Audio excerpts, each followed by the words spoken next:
sa 7 ng Ecclesiastes.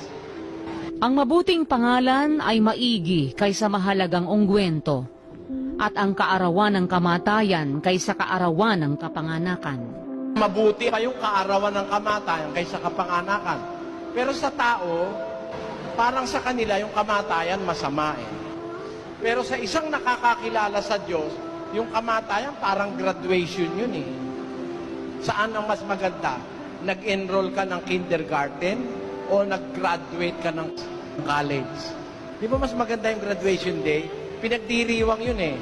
Pero yung enrollment, walang pagdiriwang dun eh. Eh ganun yun. Pag pinanganak tayo, dadaan tayo sa sari-saring mga tribulations, mga hirap, mga problema. Eh kung tayo mamamatay na, kung matuwid ka, no?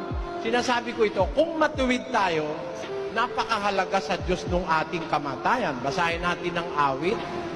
Mahalaga sa paningin ng Panginoon ang kamatayan ng kanyang mga banal. Mahalaga sa Diyos yung kamatayan ng mga banal kasi sa kamatayan mo, makakasama ka na ng Panginoon eh. Di ba? Pero pagka ang namamatay ay masama, nako iba nararamdaman ng Diyos doon. Pakinggan mo. Sabihin mo sa kanila, buhay ako, sabi ng Panginoong Diyos. Wala akong kasayahan sa kamatayan ng masama. Ayon, wala akong kasayahan sa kamatayan ng masama. Kaya ang sagot, dalawa. Sa tanong mo, dalawa ang sagot.